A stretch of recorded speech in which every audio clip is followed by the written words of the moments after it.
If you're a food and drink brand and your product isn't performing the way it should, maybe the sales have slowed down or the review keep mentioning that the taste is not that great, I have creating something to help you. It's called the Flavour Blueprint. It's a free guide that based on the process I use with my clients to fix their underperforming products. If you're tired of guessing and you want clarity before another batch, download your free Flavour Blueprint.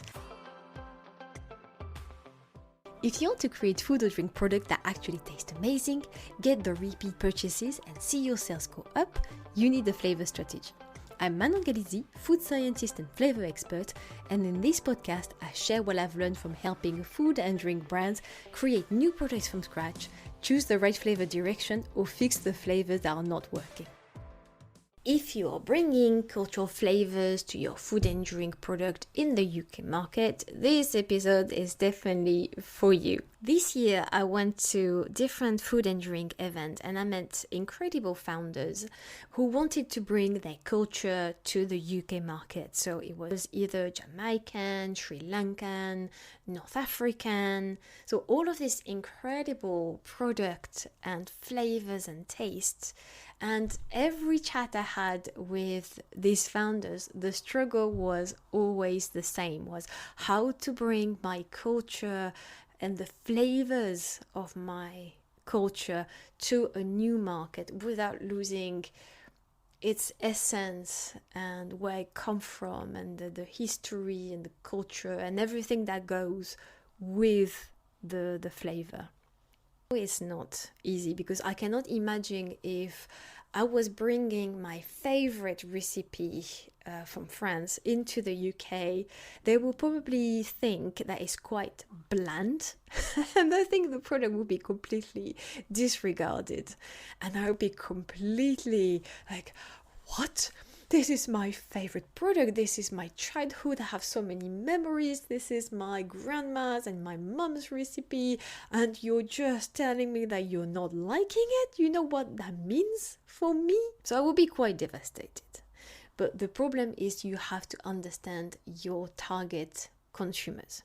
If, in my case, if I was creating a French brand with a French product in the UK, I will have to understand who are my target consumers. Are they French people who are absolutely used to that product and they love that product and they want to feel this home, the taste of home because they are in the UK?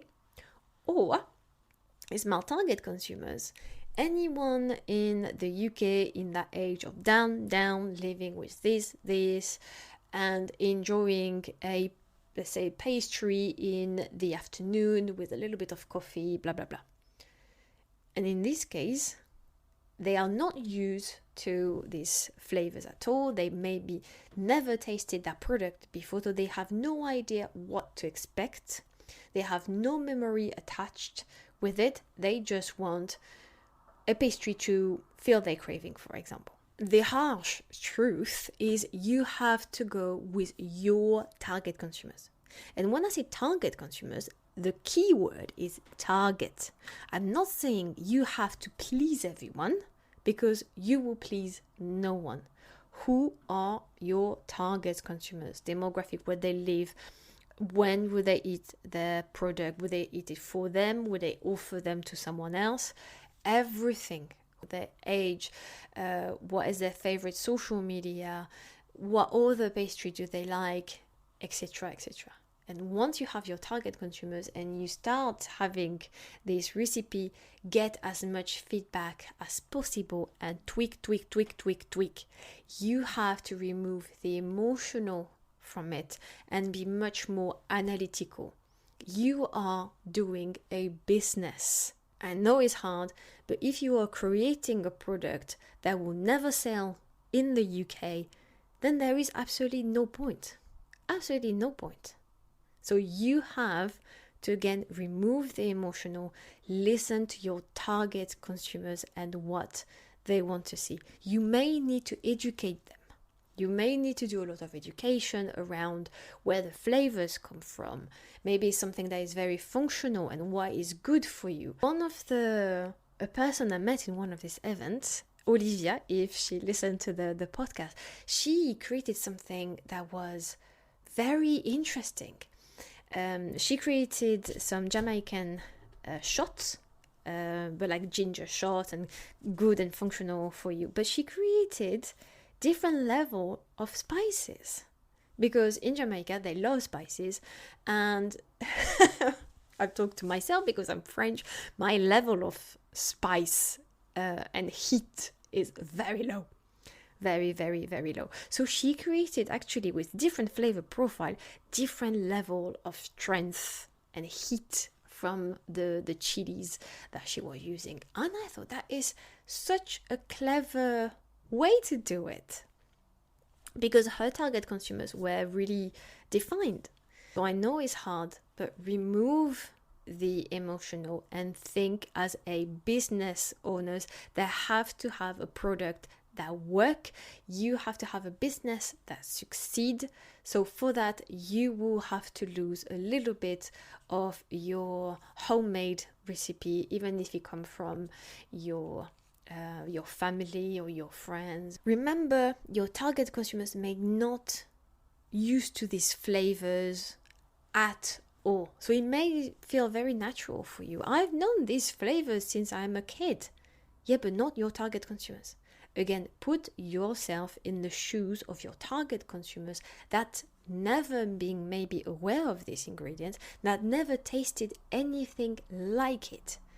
You may think, yes, but my product is very functional. So again, maybe it doesn't taste very good, but it's very, very good for you. It's very, very functional. It has a lot of health benefits. Trust me, I've been in a situation where I may buy this type of product that are very good for me and they taste not good at all once. I will not buy it and drink that every day, 100%, because it's a lot of money. At the end of the day, it's a lot of money. You're buying a product and it doesn't taste good. You're not enjoying it. Food is not supposed to be medicine. It's not supposed to taste disgusting and you just have to just swallow it. It's not supposed to be like that. Food or drink are supposed to be enjoyable.